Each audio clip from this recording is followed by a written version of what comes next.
বিছানায় পড়ে রইল কেক। জন্মদিনেই সন্তানের ঘটালো এমন কাণ্ড। বাবা মায়ের কাছে জন্মদিন করার বায়না করেছিল বছর 11 ছেলে। গরিব বাবা মার সামর্থ্য না থাকলেও ছেলের আনন্দের জন্যই বাজার থেকে আনতে গিয়েছিল কেক। মাও পায়েস রান্না করার প্রস্তুতি নিচ্ছিলেন, তবে একদিন পরই ছেলের পছন্দের মাংস করা হবে বলেও দিয়েছিলেন কথা। কিন্তু আর হলো না সেই জন্মদিন পালন। মাংস খেতে চাইলো একটুখানি।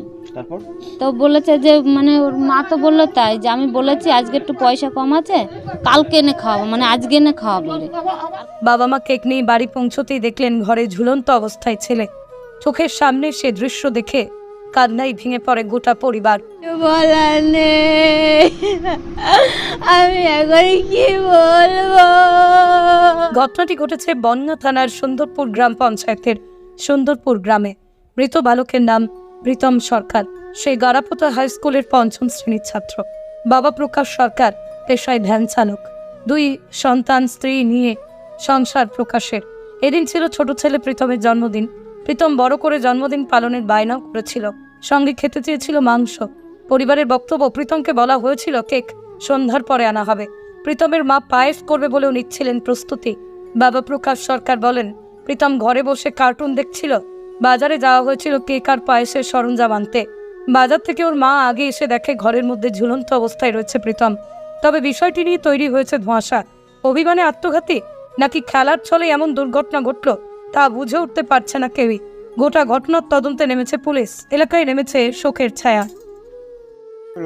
তা আমার তো কাজকর্ম করি, ফুলেতে কাজ করি, পয়সা পাইনি। তাই আমি কাল কটা ভাড়া কেটেলাম, ভাড়া কেটে কটা পয়সা। তাই আমি বললাম হচ্ছে কেক আর পায়েস করি, আর রবিবার যখন কাজে চলে যাবো তোর হাতে পয়সা দিয়ে যাবো, তোরা মাংস খাচ্ছিস খানি, এই বলেছি। হ্যাঁ হ্যাঁ। তারপরে এবার ঠিক আছে তুমি যাও। এবার ওরা আমরা বাজারে নিয়ে যাই, ও মাঝে মাঝে থাকে, ছাগল সব কিছু তুলি, সকালবেলা বের করে। এবার সন্ধ্যেবেলা যখন বাইরে থেকে গেলাম, বাইরে তোমার যাও, ও টিভি দেখছিলো, কার্টুন দিকে টিভি দেখছি, আবার ফোন নিয়ে গেছিলাম। তারপর ওর মার আমি নিয়ে গেলাম, যে বললাম যে তুমি এটা নিয়ে চললেও আমি পরে যাচ্ছি। এবারে মা দেরিও করিনি, কেনাকাটা করে সঙ্গে সঙ্গে 8 ঘন্টার আগে চলে এসে বাড়ি দেখতে এই অবস্থা, কান্না করে শুরু করে দিয়ে। আমি কী হলো বলবা তো কিছু বলছে, তারপর বলছে ছেলে আর নেই। তারপর আমি হঠাৎ করে একটু গাড়িতে করে চলে এসে দেখছি বাড়ি আর ছেলে আর নেই। ও কালকে কি খেতে চেয়েছিল জন্মদিনে? ও মা ডেকে, তারপরে আমি আর জানি না। কি খেতে চেয়েছিল?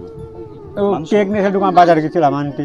ও কি খেতে চেয়েছিল? হ্যাঁ, জন্মদিনে মাংস খেতে চাইলো একটুখানি।